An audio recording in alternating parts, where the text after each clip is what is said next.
கேரளாவைச் சேர்ந்த பிரபல நடிகை பாலியல் துன்புறுத்தலுக்கு உள்ளாக்கப்பட்ட விவகாரத்தில் நடிகர் திலீப் தற்பொழுது விடுதலை செய்யப்பட்டிருக்கிறார். அதே நேரத்தில் குற்றவாளிகள் பட்டியலில் இருக்கக்கூடிய அக்யூஸ் நம்பர் 1லிருந்து 6 குற்றவாளிகள் என்று தீர்ப்பு வெளியாக இருக்கிறது.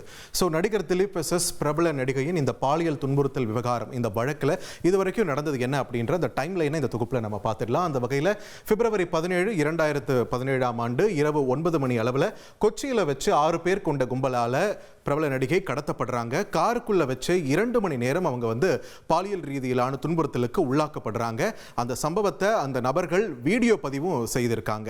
இந்த விவகாரத்தை பொறுத்த வரைக்கும் நடிகையின் காரை ஓட்டி வந்த ஓட்டுநர் மீது முதல்ல எந்த ஒரு பழியும் இல்லாத இருந்த நிலையில அதன் பிறகு அவரும் இதற்கு உடந்தையா இருந்திருக்கார் அப்படின்ற ஒரு தகவலும் வெளியாகுது. ஸோ உடனே அந்த நடிகை நள்ளிரவு நேரத்திலேயே போய் இதை போலீஸ்லேயே கம்ப்ளைண்ட் பண்ணிடுறாங்க. பிப்ரவரி 18, 2017 குற்றம் சாட்டப்பட்டவர்கள் பயன்படுத்திய 2 வாகனங்களும் போலீசாரால பறிமுதல் செய்யப்படுது. அன்றே ஐஜி தினேஷ் கஷ்யப் தலைமையிலான சிறப்பு புலனாய்வு குழுவும் இது தொடர்பாக விசாரிக்க அமைக்கப்படுகிறது. ஸோ அடுத்தடுத்த நாட்களில் தொடர்ந்து கைது சம்பவங்களும் அரங்கேறுகின்றன. பிப்ரவரி 18 23, 2017 இந்த இடைப்பட்ட காலத்தில் குற்றச்சம்பவத்தில் ஈடுபட்ட நடிகையின் அப்போதைய ஓட்டுநராக இருந்த மார்டின், அது மட்டும் இல்லாமல் முன்னாள் ஓட்டுநராக இருந்த பல்சர் சுனி என்கிற சுனில் குமார், 7 பேர் மொத்தமாக கைது செய்யப்படுறாங்க 18 23 இதுல முதன்மை குற்றவாளியாக, முக்கிய குற்றவாளியாக பல்சர் சுனி என்கிற சுனில்குமார் கைது செய்யப்படுகிறார். ஸோ தொடர்ந்து ஜூன் 28, 2017 விசாரணை வளையத்திற்குள்ள நடிகர் திலீப் வருகிறார். ஏன்னா பல்சர் சுனி சிறையிலிருந்து நடிகர் திலீப்புக்கு எழுதிய ஒரு கடிதம் வெளியான உடனே அது பெரும் சர்ச்சையாக வெடிக்கிறது. ஸோ இந்த வழக்கில் இவரும் இன்வால்வ் ஆகியிருக்கார் அப்படின்னு விசாரணை வளையத்திற்குள் வருகிறார். தொடர்ந்து ஜூலை 10 2017 நடிகர் திலீப் அதிரடியாக கைது செய்யப்படுகிறார். அவர் கைது செய்யப்பட்டவுடனே எங்கள் கேரள மாநிலத்தில் சர்ச்சைத்தையும் பற்றிக்கொள்கிறது. அரசியல் தலைவர்களாக இதை பற்றி கமெண்ட் பண்ற அளவுக்கு விஷயம் சீரியஸாக போக ஆரம்பிக்குது. ஆகஸ்ட் 15, 2017 விசாரணை அதிகாரிகளை மாற்ற வேண்டும் அப்படின்ற ஒரு கோரிக்கையை நடிகர் திலீப்பின் தாயார் முதலமைச்சருக்கு கடிதம் வாயிலாக முன்வைக்கிறாங்க. தொடர்ந்து அதற்கான நகர்வுகளும் மேற்கொள்ளப்படுகிறது. தொடர்ந்து நடிகர் திலீப்க்கு நடுவில் கொஞ்ச நாள் பரோலும் கிடைக்குது. அக்டோபர் 3, 2017 கடுமையான நிபந்தனைகளோட நடிகர் திலீப்பிற்கு ஜாமீனும் கிடைக்கிறது. ஸோ மொத்தமாக ஒரு 80 90 நாட்கள், 93 நாட்கள் என்ற அளவில் தான் அவருடைய சிறைவாசமும் இருந்திருக்கிறது. தொடர்ந்து நவம்பர் 15, 2017 முந்தைய வாக்குமூலங்களில் காணப்பட்ட முரண்பாடுகளின் காரணமாக மீண்டும் நடிகர் திலீப்பிடம் விசாரணையானது மேற்கொள்ளப்படுகிறது. ஏன்னா முதன்மை குற்றவாளியான பல்சர் சுனி சிறையில் இருக்கும்போது தன்னுடைய சக கைதியிடம் பகிர்ந்து கொண்ட தகவல்கள் வெளியான உடனே அது ஒரு வாக்குமூலமாக மாற கேஸ் மறுபடியும் திலீப்புக்கு எதிராக திரும்புது. நவம்பர் 22, 2017 துணை குற்றப்பத்திரிகை தாக்கல் செய்யப்படுகிறது. இதில் 8வது குற்றவாளியாக நடிகர் திலீப் சேர்க்கப்படுகிறார். அவர் தான் இது மொத்த கேஸையும் ஆர்கெஸ்ட்ரேட் பண்ணியிருக்காரு. இது பாலியல் துன்புறுத்தலை நடத்துவதற்கு பணம் கொடுத்து ஆளை செட் பண்ணது இவர் தான் அப்படின்ற மாதிரியான தகவலும் அப்போது வெளியாகிறது.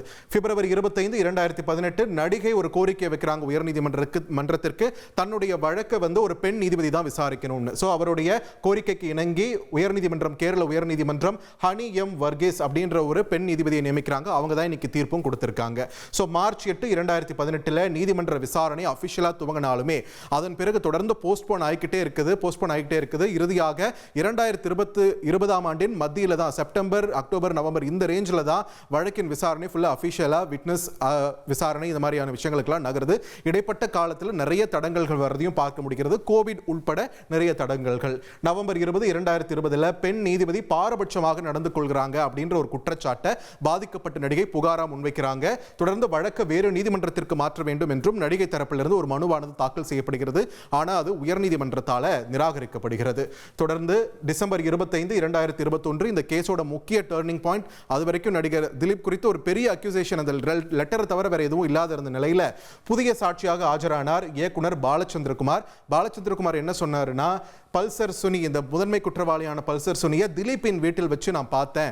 நடிகை பாலியல் துன்புறுத்தலுக்கு உள்ளாக்கப்பட்ட வீடியோவை நடிகர் திலீப்பும் அவரது சகோதரர், நண்பர்கள் உள்ளிட்டோர் ஒன்னா உட்கார்ந்து பார்த்து சிரிச்சுக்கிட்டு இருந்தாங்க அப்படின்ற மாதிரியான ஒரு ஸ்டேட்மெண்ட் அவர் விடவே கேஸ் மொத்தமாக நடிகர் திலீப்புக்கு எதிராக திரும்புற மாதிரியான ஒரு சூழல் ஏற்பட்டது.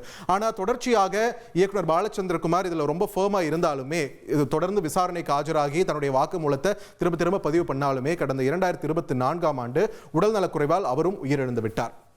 ஸோ தொடர்ந்து ஜனவரி 3, 2022 திலீப்பிற்கு எதிராக மேலும் விசாரணை நடத்த நீதிமன்றம் அனுமதி வழங்குகிறது based on all the statements. So October 22, 2022 திலீப்பின் நண்பர் ஷரத் சாட்சியங்களை அழித்ததாக குற்றச்சாட்டு ஏற்படுது. சம்பந்தப்பட்ட அந்த போன்ல இருந்த மெமரி கார்டு வந்து நிறைய முறை ஆக்சஸ் பண்ணப்பட்டிருக்கு, எவிடன்ஸ் டேம்பர் பண்ணப்பட்டிருக்கு, அப்படி மாதிரியான குற்றச்சாட்டுகள் அடிப்படையில் இவங்க மேல இன்னொரு கேஸும் ஃபைல் ஆகுது.